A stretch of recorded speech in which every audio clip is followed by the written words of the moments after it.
Today is Father's Day, and one of the things I have noticed is that while moms get the good songs, the songs for dads are harder to find. For example, there's Papa was a rolling stone. Wherever he laid his hat was his home. And when he died, all he left us was alone. I looked up other dad songs. Here's a few. Papa Don't Preach by Madonna. I'm Bugged at My Old Man, the Beach Boys. Father Cannot Yell, Can. Daddy's Gonna Pay for Your Crashed Car, U2. I guess that's a little bit better. Even the Bible is sometimes less positive on dads.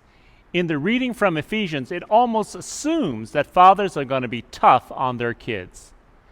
Ephesians 6:4. Fathers, do not provoke your children to anger, but bring them up in the discipline and instruction of the Lord. So dads, we need to show the world that we're more than that and that we're different from what's been described in popular songs. And let me tell you that the role of fathers is absolutely critical, especially in the spiritual lives of their children. In my 34 years of pastoral ministry, plus several more as a church staff person, leader, and a member, this is what I've observed. Not always, but as a tendency, I have observed that mothers tend to determine the foundation of faith and spiritual lives of their children, and fathers tend to determine the direction of the children's faith and spiritual lives. Mothers, more often than not, are the ones who get their children to church and nurture their faith. They are more often the ones who encourage and focus on faith in the home.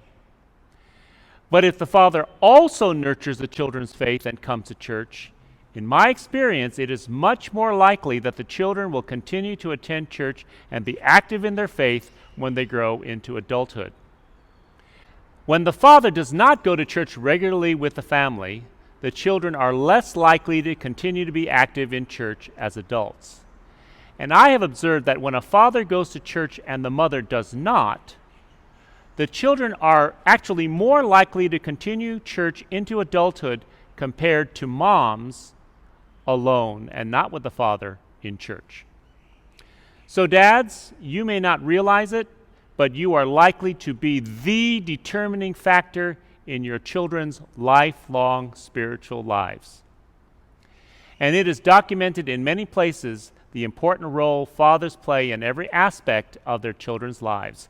And I want to talk about what I think are the most important qualities that a father should have. The first thing that's important for fathers is to be present for your children. Now, most of you know that I was the Hawaii District Superintendent for the United Methodist Church several years ago. I left the position earlier than the normal term. One of the good things that resulted in this was to become able to be at home more of the time. While in that position, I traveled away from Oahu about 25% of the time. My daughters would frequently say during those years when I was about to leave was, "I hate your job." They were actually good about it, but I realized that as they grew older, they would need me to be around more. And when I was asked if I was interested in being appointed to a local church here in Hawaii, the fact of being around more with my family was helpful in making that transition. One of the books that I have read is The Wonder of Girls, Understanding the Hidden Nature of Our Daughters by Michael Gurian, and there is also a companion book called The Wonder of Boys. In it, Gurian lays out some really wonderful advice about raising girls. At the end, he lays out a checklist of commitments that every good father must make. One of them was to commit to be present for at least 2/3 of your daughters, and I assume sons, I only have 2 daughters, activities, their plays, their sporting events, their recitals, etc., as well as making consistent connection day to day. And I would add being a part of their spiritual formation is so important. And it can be as simple as viewing church online together right now. And then later on, when we're back to in-person worship, coming to church as a family. You can share a devotion with them as I do on the drive to school when I take them. There are lots of ways. It is very important to have that quality time. My girls are about to be seniors in high school, and I cannot believe it. This is going to be very precious time, and I need to savor every moment. Dads, I hope that you will do that as well with your daughters and your sons. But there is another thing that you can do that doesn't require you to say anything to your kids. It doesn't make a big fuss. It's mostly in private, but it means a lot. And that is for fathers to pray for your children. It's not something that comes immediately to mind to many fathers, but it is one of the greatest things that you can do. Pray for your children and include all the many hopes and dreams that you have for them in your prayers.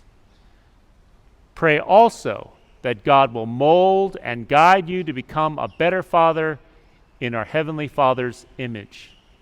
I know that that's what I pray for.